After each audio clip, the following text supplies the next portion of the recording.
Alors, retour sur le plateau, la troisième partie avec nos invités, Angela Sélé, Omar Defunzu, Didier Ntutu Mezzo et Maximin Obam Ela du Bureau gabonais des droits d'auteur. On reste un peu dans le droit d'auteur parce que ça passionne beaucoup de gens. Tout à l'heure, Didier avait l'air de ne pas bien comprendre la catégorisation qu'il faudra faire. Oui, moi, sérieux, je ne trouve pas... Je me dis, est-ce que c'est la loi qui doit définir qui est artiste ou qui ne l'est pas? Parce qu'on peut passer aujourd'hui, avec les nouvelles technologies et la manière de faire la musique, surtout la musique assistée par ordinateur, on peut passer d'un artiste en herbe à un grand artiste. Si on fait un son qui marche sur le plan national et qui marche sur le plan international, alors qu'il y a un gars en face de nous qui a 4 albums définis par la loi en tant qu'artiste, qui gagne plus que l'autre? C'est ça les fois. C'est une bonne question qu'il pose. C'est pour cela que la loi n'est pas figée. Et elle n'est pas fermée. Et dans la loi, on précise toujours que la révision ou l'actualisation se fait conformément aux nouvelles technologies, à l'évolution de la technique. Donc, il n'y a pas de problème à ce niveau-là. C'est une commission qui va siéger? En fait, non. Moi, ce que j'ai envie de dire, oui, Angela, je ne sais pas si... moi, je l'appelle tonton Maximin. Non, vous pouvez parler. Ce que j'ai envie de dire, dans le problème de statut d'artiste, je dis, autant, je prends des exemples bêtes, hein, autant un ministre a des avantages, de par son rang de ministre, il y a un certain nombre de choses dont il a droit parce qu'il est ministre. Aujourd'hui, un artiste ne doit plus être cet être errant qui, je sais pas, pour survivre, un artiste doit être doit être géré, entre guillemets. Voir son statut on met le statut des artistes pour permettre aux artistes non seulement de vivre de leur art, mais d'être considérés. Considérés, c'est quoi? C'est qu'il y a des avantages que l'on octroie aux artistes à l'étranger. Un artiste, tu peux ne pas être allé à l'école, comme tu dis, tu as poussé un son, tu peux aujourd'hui, à partir de ce seul son-là, devenir un artiste vraiment parce que tu as des médias, tu as des gens qui vont s'intéresser à toi. Mais pour que les gens s'intéressent à toi, il faut que tu aies un statut. Voilà. Tu peux avoir un statut et puis ne pas faire des sons qui marchent. Oui, par exemple, prenons le cas d'un artiste. Aujourd'hui, au Gabon, même malgré le fait des droits d'auteur, il y a des artistes qui touchent des gros cachets. Moi, je ne... Parce qu'ils font du bon travail. Le problème, c'est que... Parce qu'il y a un côté pervers dans le fait que la loi puisse désigner qui est artiste. Non, ce n'est pas ça. Ça, c'est toi qui penses comme ça. Aujourd'hui, un artiste, à l'époque, pour voyager, c'était compliqué. Aujourd'hui, avec le statut d'artiste, tu vas à l'ambassade de France. J'ai envie d'aller en France parce que je dois assister à un concert. On te facilite, par exemple, le visa. Mais ça, c'est pas l'obligatoire, c'est pas l'obligatoire. Bien, c'est pas la loi qui est faite. Les Gabonais qui font la musique voyagent depuis aller chanter à l'étranger. Non. Avec beaucoup de difficultés. Moi, je voudrais dire.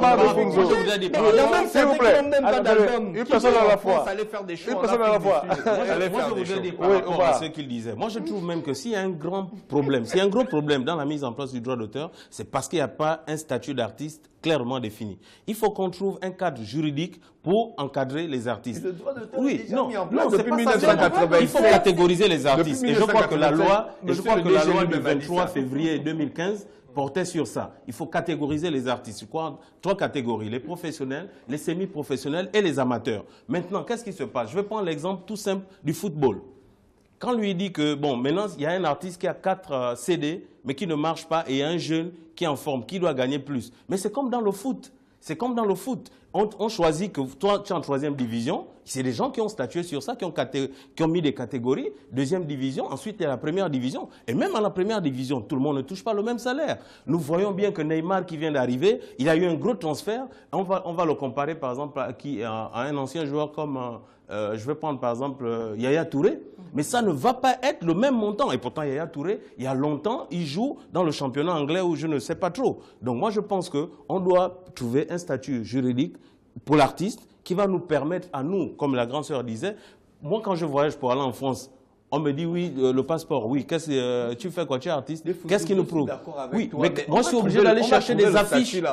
des affiches Alors, de spectacles, de CD. Or, dans mon passeport, ça devait être clairement défini que je suis artiste. Et ça me permet, parce qu'on est obligé d'aller délivrer un papier, je crois aujourd'hui, c'est à l'ANPAC, qui nous permet maintenant. Voilà. Or, on devait avoir ça. Ce que j'ai envie de dire, c'est que le statut d'artiste, il est déjà, il est fait. Oui. C'est juste que ça suit le chemin, il faut que ça passe, voilà. Mais il va sortir. Il est déjà, le statut de l'artiste est déjà... Il y a déjà le projet voilà. de loi. Il y a déjà le projet de loi est déjà là. C'est juste qu'on attend que ça fasse le circuit habituel pour être maintenant publié. Et je crois que voilà. dans le même Conseil des ministres, il y avait deux propositions. Il y avait une proposition de loi sur le statut de l'artiste et il y avait un projet de décret sur la création d'un ordre national des arts et des lettres en territoire gabonais. D'accord, je pense que c'est en cours, en fait. Sur justement, on voit que ça passionne beaucoup. Et encore que là, vous n'êtes que dans le domaine de la musique. Absolument. Et vous avez commencé uniquement par la musique parce qu'il y a d'autres corporations que vous n'avez pas encore attaquées. Hein. Je voulais juste compléter. Quand on parlait de la communication, moi je pense qu'un organe comme le bureau de droit d'auteur doit avoir un côté communication. Parce que là, on se concentre plus sur Libreville. Or, il y a des créateurs d'œuvres et d'esprit qui sont à Mabanda, qui n'ont pas accès à ces informations-là. D'accord. Comment on va faire pour Est-ce que cela est prévu ou est fait? Et puis, deuxièmement, vous allez nous expliquer quel est le chronogramme. Parce que là, pour l'instant, on est avec les artistes, les musiciens. Mais il va bien falloir étendre à tous ceux qui sont éditeurs, écrivains. Mais le bureau gabonais du droit d'auteur, je dois dire d'abord par rapport au débat de tout à l'heure, je dis qu'on avance. On avance parce que le statut de l'artiste est une chose, appartenir à une corporation, dans la constitution même du conseil d'administration, il faut le savoir, le conseil d'administration a en son sein toutes les corporations artistiques, littéraires et artistiques. Et ils sont majoritaires au conseil d'administration.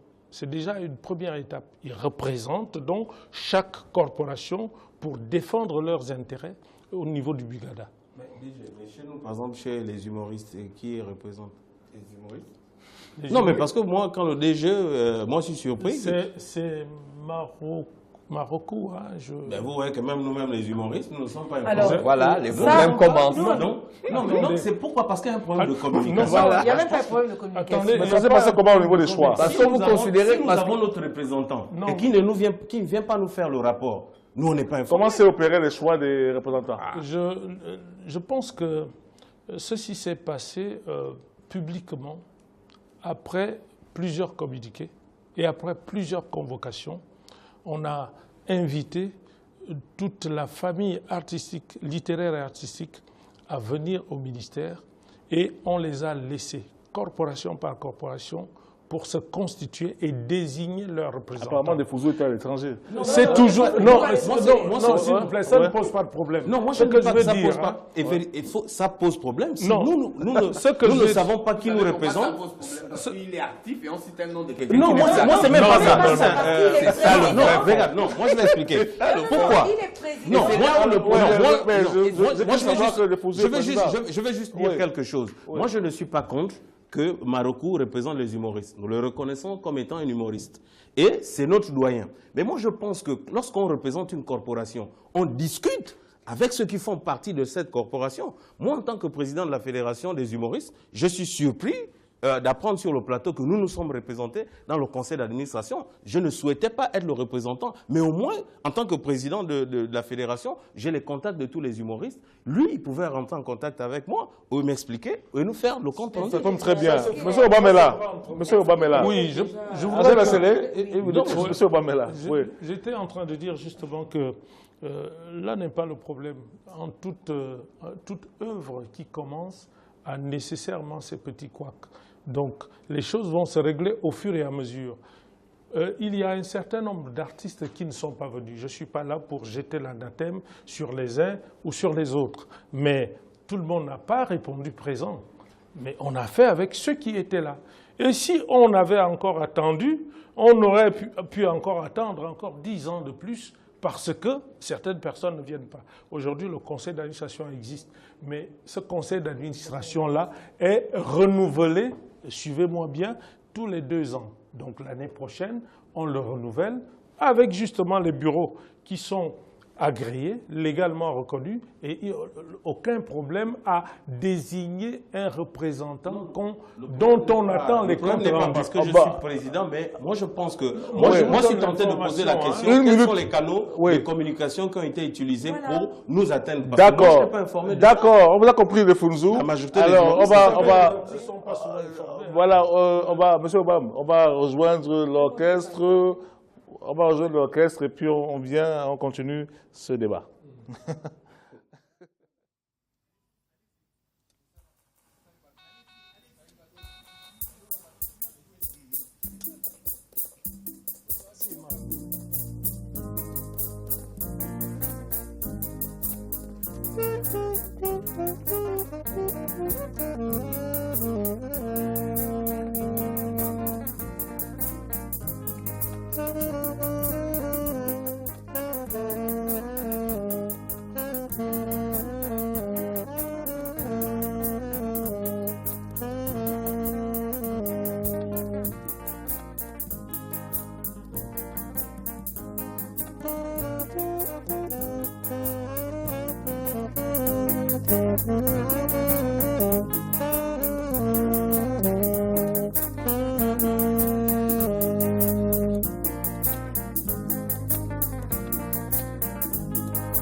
Voilà, merci beaucoup pour cette interprétation de Pierre Kendengue.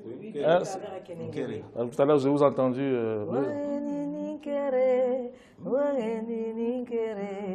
Chanson très populaire et qui nous a fait danser depuis. Ça, on va remercier donc Georges Toutoum, le guitariste, et Zikou Lorient, le pianiste, qui vont nous quitter à cette étape-ci. Et on va rester avec Jude Oyomi, le saxophoniste, pour la fin de l'émission. La troisième partie, je sais que vous êtes passionné par le droit d'auteur. Mais... Demandez le chronogramme, mais je vais revenir. Oui, rapidement le chronogramme, M. Obamela. Le chronogramme, c'est que nous, le conseil d'administration a demandé, a donné des missions à la direction générale en prenant un certain nombre de décisions sous forme de délibération. La plus grande délibération, c'est justement le vote du budget de l'exercice 2016, malgré, nonobstant le fait que cette année-là est contingentée par le calendrier électoral, mais également est largement entamée. Donc, oui, vous avez un budget normalement qui est voté chaque année, donc qui est prévu, non? C'est la première fois que nous votons un budget pour le Bugada. D'accord. Un budget conséquent. Donc, au lieu de voter seulement pour cette année, nous avons approuvé un plan financier triennal qui tient pour 2016, 2017, 2018. Et donc, le directeur général est fondé en cela pour récolter maintenant, aller percevoir la redevance et constituer le budget en question. Mais en même temps, c'est cette redevance-là qui doit être répartie de la manière suivante. 70% pour les créateurs d'œuvres de l'esprit, 30% pour le fonctionnement du bureau de droit d'auteur. Ce sont les règles de la Confédération internationale des sociétés d'auteurs-compositeurs. Quand on dit redevance, il faut bien expliquer, vous prenez cet argent, vous le collectez au niveau de qui? Redevance, ça veut dire redevable. Vous me devez quelque chose que vous avez consommé et vous devez payer la note. Dans les radios, les télévisions. Les radios, les télévisions, les grandes surfaces, le commerce, les boîtes de nuit, voilà, les bistrots. Les aéroports, voilà. Absolument. Tout ce qui concerne les œuvres de l'esprit. Oui. Tous les endroits dans lesquels... Tous les endroits publics. Voilà, publics. Qui utilisent justement les œuvres de l'esprit. Pour l'exploitation commerciale. Voilà. Je prends un exemple. Nous sommes ici à Africa 24. Je ne sais pas si c'est un photographe ou un artiste qui a réalisé justement cette maquette. Oui. Il doit toucher ses droits d'auteur. N'est-ce pas? Parce que nous sommes dans un endroit public. Si vous utilisez ce panneau, vous l'utilisez à domicile, on ne réclamera pas la redevance de droits d'auteur. Mais parce que cela fait l'objet d'une représentation publique de l'œuvre. Représentation publique, c'est zone publique, milieu public, zone commerciale. Il faut payer la note. Donc, je lance un message directement aux utilisateurs qui sont dans tous les endroits que nous venons de citer pour coopérer, parce que la loi est la loi. Et ça va être contraignant. Il ne s'agit pas, certains interprètent cela comme une aide qu'on va apporter aux artistes. C'est complètement faux. Ce n'est pas une aide aux artistes, c'est un droit. Et c'est à partir de quand exactement que cette loi va s'appliquer?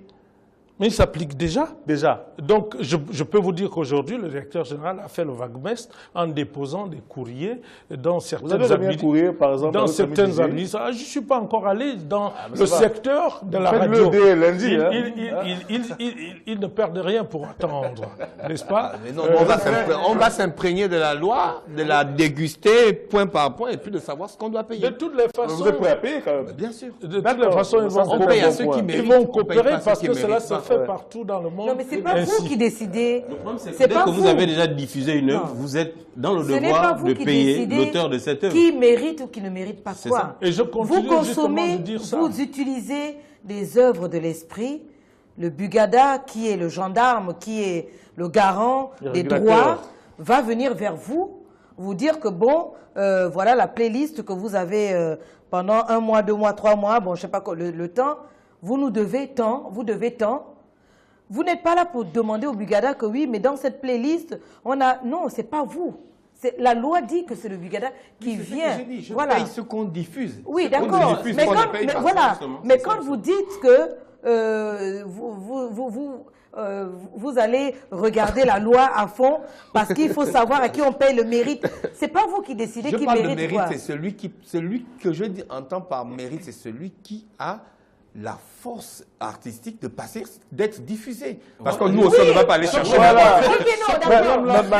Malheureusement, nous sommes arrivés au terme de... Très simplement, ce problème se pose. Je suis d'accord avec toi. J'ai accéléré une minute. Monsieur Obama, une minute, parce que la publicité... D'accord, je voulais dire que ce problème-là ne se pose pas à votre niveau. C'est un problème technique pour le bureau qui gère justement les droits. La loi est claire, je l'ai dit tantôt, 8% pour les radiodiffusions. D'accord. 8% sur le budget de fonctionnement. Merci, on vous souhaite bonne chance par rapport à cela. On va se retrouver dans quelques minutes après une pause publicitaire.